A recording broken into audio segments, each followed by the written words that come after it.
ఇంటికి తీసుకొచ్చి మీకు అందుబాటులో పెట్టే బాధ్యత ఈ ప్రభుత్వం తీసుకుంటామని మీ అందరికీ హామీ ఇస్తున్నా. ప్రతి ఒక్క పిల్లల్ని ఆ దృష్టితో ఆలోచిస్తున్నాం. ఎన్నో సంవత్సరాలుగా టాయిలెట్లు బాగాలేవు, నీరు సరిగా లేదు, ఆర్ఓ ప్లాంట్స్ లేకపోతే అవన్నీ కూడా రెక్టిఫై చేశాం, అన్ని స్కూల్స్లో చేశాం. ఈరోజు ఇక్కడికి వచ్చినప్పుడు టీచర్లందరినీ, రాష్ట్రంలో ఉండే టీచర్లందరినీ కోరుతున్నాం. ఈరోజు విద్యా వ్యవస్థకు వెన్నెముక ఉపాధ్యాయులు. తల్లిదండ్రులతో సమానంగా గురువును పూజించే దేశం మంది. నేను ఎప్పుడు కూడా ఉపాధ్యాయులకు సముచితమైన గౌరవం ఇస్తూ వచ్చాను. ఎప్పుడో కౌన్సిలింగ్ పెట్టాం. ఒకప్పుడు టీచర్ ట్రాన్స్ఫర్ చేయాలంటే రాజకీయ నాయకుల దగ్గర తిరిగే పరిస్థితి. విముక్తి కల్పించాం. ఇప్పుడు ఎవరి దగ్గరికి పోయే పని లేదు. కౌన్సిలింగ్ ద్వారా ఈరోజు టీచర్స్ ట్రాన్స్ఫర్ చేస్తున్నాం. టీచర్లకి గౌరవం ఇవ్వాలి. సమాజంలో గుర్తింపు ఉంది. ఆ గుర్తింపుని శాశ్వతంగా ముందుకు తీసుకుపోవడానికి ముందుకు పోతున్నాం. ఈరోజు రాష్ట్రంలో ఉండే టీచర్స్ అందరినీ కోరుతున్నాను, ఇది మీ బాధ్యత. తల్లి తండ్రితో కలిసి ప్రతి ఒక్క విద్యార్థిని విద్యార్థుల్ని ఒక మంచి ప్రయోజకులుగా మనం తయారు చేస్తే మనం ముందుకు పోతాం. నేను డిఎస్సీలు పెట్టాను. గడిచిన ప్రభుత్వం 5 ఏళ్ళలో ఒక డిఎస్సీ పెట్టలేదు. నేను మొట్టమొదటి నుంచి కూడా మీరు చూస్తే 14 సార్లు డిఎస్సీలు పెట్టాను 16 సంవత్సరాల్లో. మొన్న కూడా ఇప్పటికి రాష్ట్రంలో ఉండే టీచర్లందరూ 1,96,619 పోస్టుల్ని నియమించాం. మొన్న నేను చూశాను 15,941 మంది. ఇప్పుడు నేను క్విజ్ పోటీ పెట్టాను, అక్కడికి పోయాను. ఈ ఏజెన్సీ ఏరియాలో ఎవరు టీచర్లు అంటే మొన్న నియమించిన డిఎస్సీ నుంచి వచ్చిన ఉపాధ్యాయులే ఉన్నారని చెప్పి నేను మీకు తెలియజేస్తున్నా. ఇప్పుడు ఎక్కడ టీచర్ల కొరత లేదు. ప్రైవేట్ స్కూల్స్ కంటే బెటర్గా ఉన్నాయి. మంత్రి గారు కూడా ఎప్పుడు ఆలోచించి ఎప్పటికప్పుడు ఈ టీచర్లు ఎక్కడ ఇబ్బంది లేకుండా పోస్ట్ చేసే పరిస్థితికి వచ్చారు. నేను ఒకటే మీ అందరికీ విజ్ఞప్తి చేస్తున్నా, విద్యాశాఖ మంత్రిగా లోకేష్ గారు కానీ, ముఖ్యమంత్రిగా నేను కానీ, అదే మాదిరిగా ఎన్డీఏ భాగస్వాములైనటువంటి డిప్యూటీ సీఎం జనసేన అధినేత పవన్ కళ్యాణ్ గారు కానీ, ఇంకో పక్క ప్రధానమంత్రి నరేంద్ర మోడీ గారు, మేమందరం ఒకటే హామీ ఇచ్చాం మీకు. ఈ రాష్ట్రాన్ని బాగు చేస్తామన్నాం, మళ్ళీ పునర్నిర్మాణం చేస్తామన్నాం. ఒక పక్క సంక్షేమాన్ని ఇస్తాం, ఒక పక్క అభివృద్ధి చేస్తాం, ఒక పక్క సుపరిపాలన తీసుకొస్తామని చెప్పాం. దాని ప్రకారమే ముందుకు పోతున్నాం.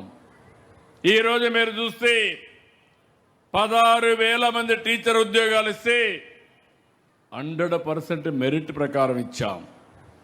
అలాంటి టీచర్ ఉద్యోగాలను కూడా కాంట్రవర్సీ చేయాలని, ఇందులో ఏదో జరిగిందని కావాలని చేస్తే డిపార్ట్మెంట్ చాలా స్పష్టంగా సమాధానం ఇచ్చారు.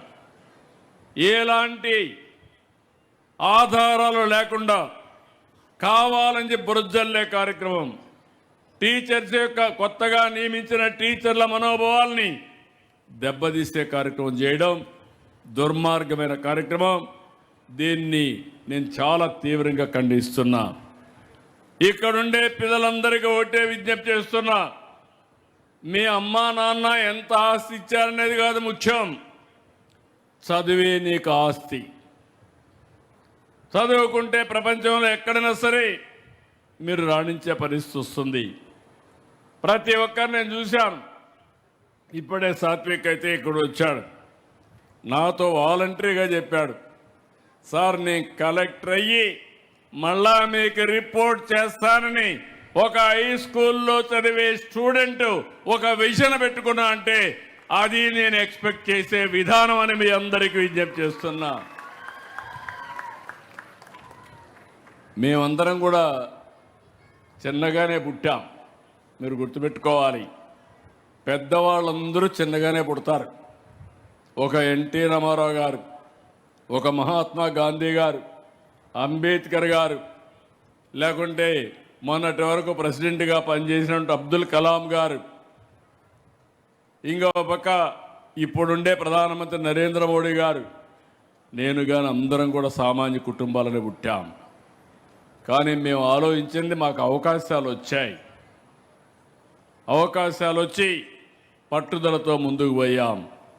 ఇప్పుడు మీలో కూడా గుర్తుపెట్టుకోవాల్సింది, అలాంటి పట్టుదల తీసుకురావడానికి తల్లిదండ్రుల పాత్ర, ఉపాధ్యాయుల పాత్ర, ప్రభుత్వ విధానాలు చాలా ముఖ్యం.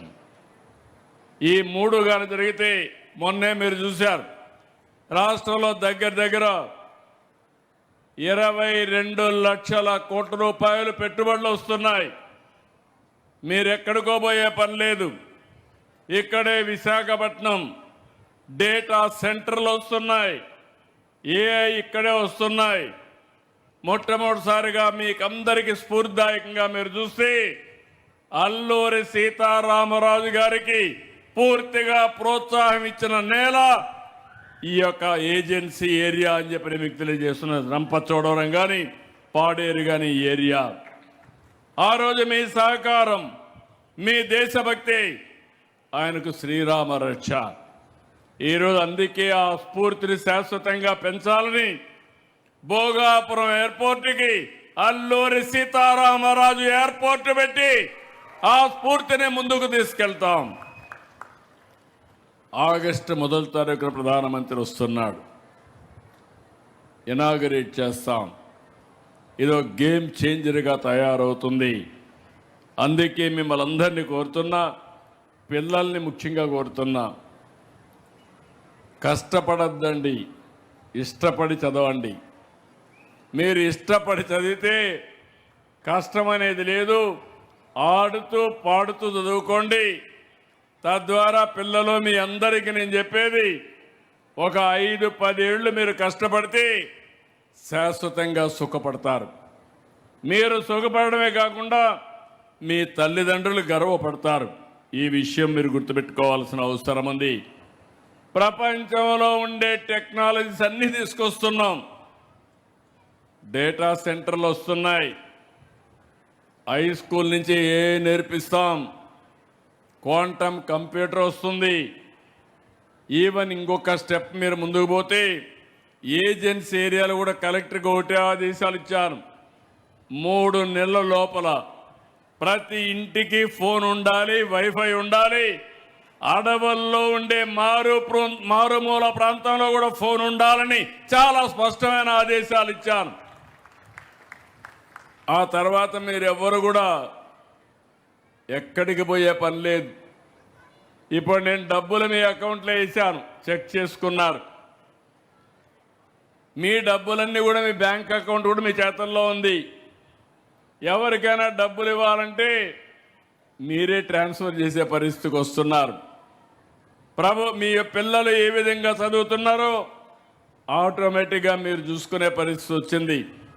మీ పిల్లలు స్కూలుకు వచ్చారా లేదా అనేది కూడా ఆటోమేటిక్గా మీకు సమాచారం వస్తుంది. ఇప్పుడే ఒక ఆడబిడ్డ చాలా స్పష్టంగా చెప్పింది, యాప్ వల్ల ఎన్ని లాభాలు ఉన్నాయో మొత్తం ఎక్స్ప్లెయిన్ చేశారు.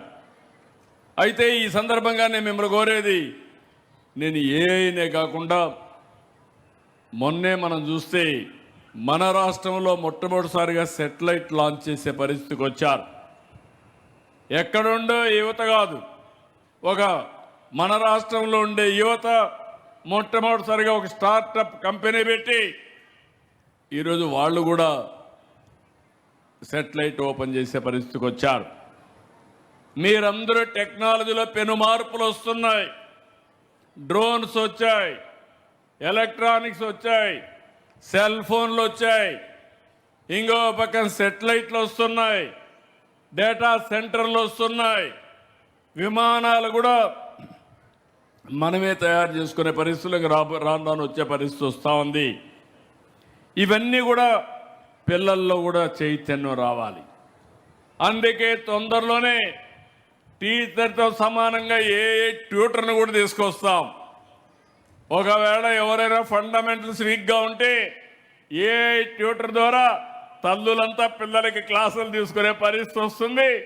మీరు చదువుకోవచ్చు, పిల్లల్ని కూడా చదివించచ్చు అని చెప్పి నేను మీకు తెలియజేస్తున్నా. తల్లులు కానీ తండ్రులు కానీ రేపు రాబోయే రోజుల్లో ఏ డాక్టర్ వస్తాడు, ఫిజికల్ డాక్టర్ ఉంటాడు, ఏ డాక్టర్ ఉంటాడు, వ్యవసాయ అధికారి ఫిజికల్గా ఉంటాడు, అగ్రానమిస్ట్ కూడా ఏఐలో ఉంటాడు.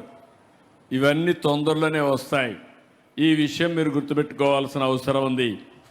అయితే ఇక్కడే అందరినీ తల్లుల్ని తండ్రుల్ని కోరుతున్నా, శాశ్వతంగా పేదరికంలో ఉండడానికి వీలు లేదు. మీకు కూడా కోరికలు ఉన్నాయి, మీకు కూడా కొన్ని కళలున్నాయి.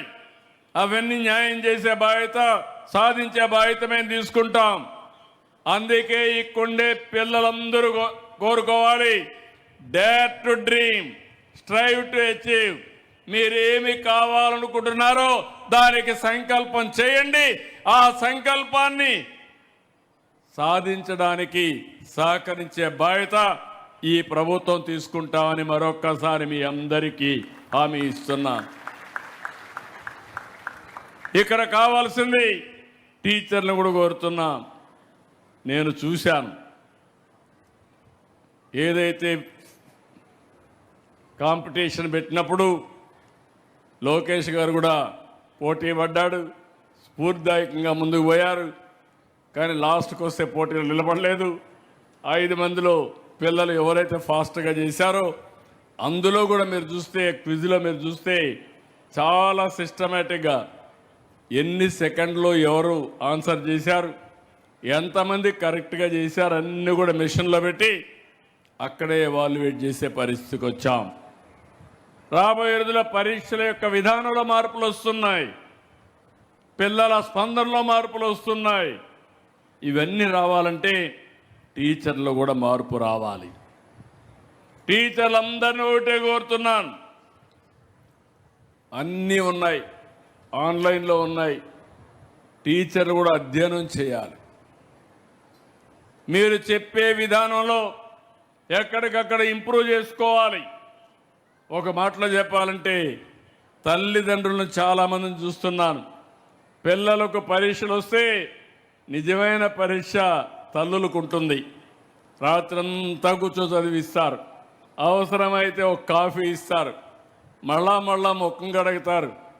అంటే పరీక్ష రాసి పాస్ కావాలనే తపన. కానీ తండ్రులు మాత్రం ఆ బాధ్యత తీసుకోవడంలా మీరు మాత్రం దర్జాగా పడుకుంటున్నారు. ఓసారి ఈ బాధ్యత అనేది తల్లి తండ్రి సమానంగా తీసుకోగలిగితే పిల్లల భవిష్యత్తు ఉజ్వలంగా ఉంటుందని చెప్పి కూడా నేను మీకు తెలియజేస్తున్నా. ఇదే సమయంలో తల్లిదండ్రులకు బాధ్యత ఉంది, టీచర్లకు బాధ్యత ఉంది, సమాజానికి బాధ్యత ఉంది. ఇప్పుడే నేను పూర్ణచంద్రరావు జెడ్పీహెచ్ స్కూల్ నెల్లూరుకి 4 కోట్ల రూపాయలు చదువుకున్న స్కూల్కి డబ్బులు విరాళంగా ఇచ్చాడు. గట్టిగా చప్పట్లు కొట్టి అభినందించండి. ఆయన ఇవ్వాల్సిన అవసరం లేదు, చదువుకున్నాడు, పైకొచ్చాడు, జిఆర్ఎన్ కన్స్ట్రక్షన్ పెట్టాడు, అందులో డబ్బులు వచ్చింది. కొంత భాగం నేను చదువుకొని పైకొచ్చిన స్కూల్ ఉంది, ఆ స్కూల్కి డొనేషన్ ఇస్తే నా మారిగా 10 మంది తయారవుతారని 4 కోట్ల రూపాయలు ఆ స్కూల్కి విరాళం ఇచ్చా. అంటే అది స్ఫూర్తి అని మరొక్కసారి మీ అందరికీ విజ్ఞప్తి చేస్తున్నా. ఇక్కడే చిట్టిబోయిన ఉదయ్ కుమార్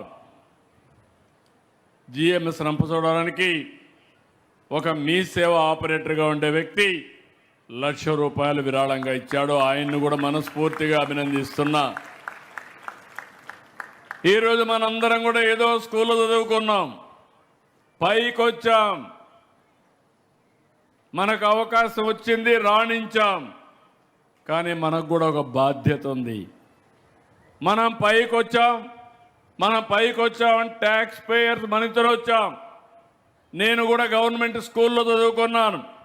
ఆ రోజు నాకు చదువు చెప్పిన టీచర్కి కూడా ఇచ్చిన జీతం ప్రజల నుంచి వచ్చినటువంటి పన్నులే, గవర్నమెంట్ టీచరే. ఈ విషయం నేను కూడా గుర్తుపెట్టుకోవాలి. నేను పైకి వచ్చిన తర్వాత నాకు ఒక బాధ్యత ఉంది. ఆ బాధ్యత సమాజానికి తిరిగి ఇవ్వవలసిన బాధ్యత ఉంది. ఆ విషయమే నేను చెప్తున్నా. ఈరోజు ఒక టీచర్ కానీ తల్లిదండ్రులు కానీ ఆలోచించాలి. అదే మరి సమాజంలో ఉండే ప్రతి ఒక్కరూ ఆలోచించాలి. మీకు అవకాశాలు వచ్చాయి, మీరు పైకి వచ్చారు. చాలా అవకాశాలు రానివారు ఇంకా కిందనే ఉన్నారు. నా ఆలోచనది, ప్రభుత్వం సహకరిస్తాం, సహాయం చేస్తాం, కానీ చేయూతనిచ్చే బాధ్యత ప్రైవేటు కూడా తీసుకోవాల్సిన అవసరం ఉంది. అందుకే నేను పెట్టిన కార్యక్రమం కూడా P4 అన్నాను. MBK, మార్గదర్శి బంగారు కుటుంబం. సమాజంలో పైనుండే 10%, అట్టడుగు నుండే 20%కి సహకరించాలి, మెంటరింగ్ చేయాలి, ఆర్థిక సహాయం చేయాలి. ఏదైతే పిల్లల్ని వనరులుగా భావించి మీరు కానీ సహకరించగలిగితే ఆర్థిక అసమానతలు తగ్గుతాయి. నేను ఈరోజు పనిచేస్తున్నా. నేను ఇంత కష్టపడాలని పని లేదు, మీరు చూస్తూ ఉంటారు. చాలామంది 60 ఏళ్ళు వస్తే ఇంట్లో పడుకుంటారు మీరంతా, అప్పటికే అయిపోయిందని. నేను 76 ఏళ్ళు పూర్తయినా దినానికి పడుకునే సమయం తప్ప ఎప్పుడూ పనిచేస్తూనే ఉంటా. ఒక మెషిన్ మారిగా పనిచేస్తా. రెండవది గుర్తుపెట్టుకోవాలి, నేను నిన్నటి ఆలోచన కాదు, రేపు ఆలోచన, భవిష్యత్తు ఆలోచన చేస్తున్నాను. నేను చేసే పని భవిష్యత్తులో ఏ విధంగా మార్పు వస్తుంది, మీ జీవితాల్లో ఏ విధంగా వెలుగు వస్తుందో అది ఆలోచిస్తున్నారని చెప్పి కూడా నేను మీకు తెలియజేస్తున్నా. ఈ విషయం గుర్తుపెట్టుకోవాలి. అందరూ పిల్లలు ఇప్పుడు డ్రగ్స్ వద్దు బ్రో అని చాలా బాగా చేశాడు. నేను నిజంగానే అభినందిస్తున్నా. One of the best speech. Politicians అమారుగా మాట్లాడలేరు. పిల్లల్లో ఒక స్వచ్ఛత ఉంది, ఒక స్పష్టత ఉంది. ఆ అబ్బాయి చెప్పిన దాంట్లో చాలా స్పష్టమైన మెసేజ్ ఉంది. తల్లిదండ్రులకు విజ్ఞప్తి చేస్తున్నా. చాలామంది మీరు అనుకుంటారు మాకేం కాదులే అని, కానీ అది ఒక్కసారి వచ్చిన తర్వాత పిల్లలు కానీ స్పాయిల్ అయితే నరకమే. ఆ కుటుంబానికి నరకం, అతని జీవితం నాశనం, సమాజానికి కూడా భయం. ఇలాంటివన్నీ వస్తాయి. మనం సమాజానికి ఒక ఆస్తిని తయారు చేయాలి తప్ప బాధ్యత లేని వ్యక్తులను తయారు చేసి చెడు మార్గాల్లో పోతే చాలా సమస్యలు వస్తాయి. అందుకే నేను ఆలోచిస్తున్నా, మీ అందరికి కూడా విజ్ఞప్తి చేస్తున్నా, విలువలు లేని సమాజం, విలువలు పాటించిన కుటుంబం చాలా నష్టపోతాం. మనకు కుటుంబ వ్యవస్థ ఉంది, అత్యంత మంచి వ్యవస్థ. అది భారతదేశ సాంప్రదాయం. మనకు అవసరాలు ఉంటాయి, డబ్బులు అవసరం, కానీ భద్రత కావాలంటే కుటుంబ వ్యవస్థ ద్వారానే సాధ్యం. ఈరోజు భారతదేశంలో మీరు చూస్తే పిల్లలు కానీ తల్లిదండ్రులు కానీ ఒక అనుబంధంతో మనం ముందుకు పోతాం.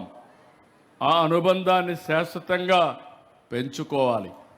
ఇటీవల కాలంలో మనలో కూడా మనం ఆలోచిస్తే మెటీరియలిస్టిక్ హ్యాపీనెస్కి వచ్చేస్తున్నారు. తల్లులు తండ్రులు ఆస్తులకు తగాదా, గొడవలు, కోర్టుకు ఎక్కడం, ఎన్నో సమస్యలు చూస్తున్నాం. నేను ఇక్కడ రాజకీయాలు మాట్లాడడం లేదు, అధ్యయనం చేయండి. అలాంటి వాళ్ళు సమాజంలో ఉండవే కాకుండా రాజకీయాల్లో కూడా వచ్చే పరిస్థితి వచ్చారు. ఇంకొక పక్క ఇక్కడికి వచ్చినప్పుడు నేను మిమ్మల్ని అందరినీ ఒకటే కోరుతున్నా, ఏజెన్సీ ఏరియా.